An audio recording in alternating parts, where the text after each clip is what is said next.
আপনাদের এই এলাকা মাদকের জন্য কিন্তু বিখ্যাত, এই জন্য মিস্টার বদিও তো এখানে বিখ্যাত। এখন যে আমাদের 271 এই কিলোমিটার দেওয়া আমাদের বর্ডার, যেটা কিছুটা নদীপথ এবং কিছুটা স্থলপথে, এটা এখন পুরোটি আরাকান আর্মির দখলে আছে, কিন্তু দেশটা আবার মিয়ানমারের।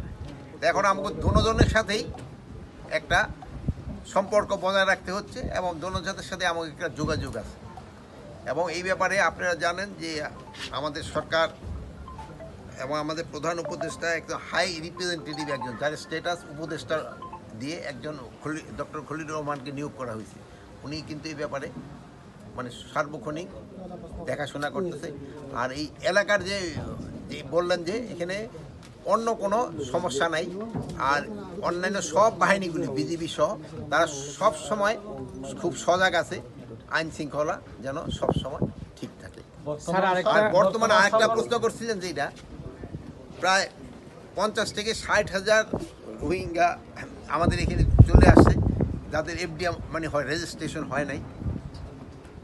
এখন এরা তাদের রেজিস্ট্রেশনটা হবে কি হবে না এটা একটা ডিসিশন।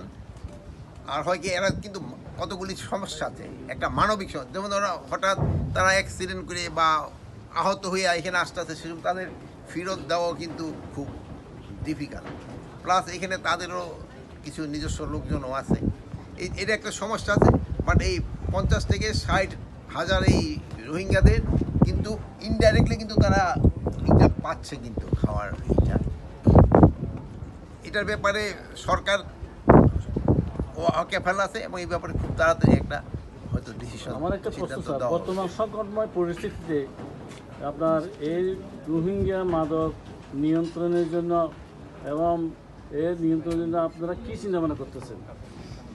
মানে এই এলাকায় মাদক কিন্তু এই প্রথম না, আপনাদের এই এলাকা মাদকের জন্য কিন্তু বিখ্যাত, এই জন্য মিস্টার বদিও তো এখানে বিখ্যাত, পুরো বাংলাদেশের জন্য কিন্তু নাম আছে আপনাদের। এই মাদকের জন্য আপনারা বিখ্যাত। এটা আপনারা বলেন এখনকার সমস্যা না, এটা অনেক আগের সমস্যা। আমিও যে সময় ডিজিবিডিআর ছিলাম এক সময়, সেই সময় এই সমস্যাই ছিল। আর এই সমস্যা কিছুটা হয়তো কলছে, দেখেন আপনি এই যে জালিয়াদ্বীপে আগে যারা ছিল তাদের কিন্তু আমরা হটাই দিছি। এই জালিয়াদ্বীপটা কিন্তু একটা হটস্পট ছিল এই মাদকের জন্য।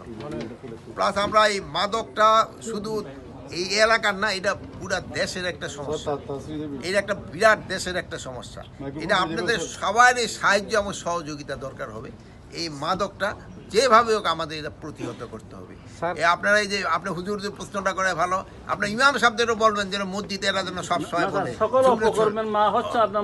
মাদক, এই জন্য জুম্মার এই যে খুতবার সময় যেন হুজুর এটা বলে, এটা কিন্তু বলতে হবে। এটা এমন আমরা বলতেছি সফল কর্মের মাদক, কিন্তু এটা কিনা আমগো পোলাপানিতে এই ঝামেলাটা করতেছে। মানে এই জন্য আমরা যদি একটু সচেতন হই তবে কিন্তু আমরা আপনার প্রশ্ন করতে তবে কিন্তু আমরা এটা সমস্যাটা সমাধান করতে পারবো। এটা শুধু একটা আইন শৃঙ্খলা বাহিনী না, এটা আপনাদের সবাই সহযোগিতা দরকার। এই সবাই সহযোগিতা হলে এটা অবশ্যই এটা নিয়ন্ত্রণে চলে। একটা প্রশ্ন স্যার, আমার প্রশ্ন হচ্ছে আপনার এই রোহিঙ্গা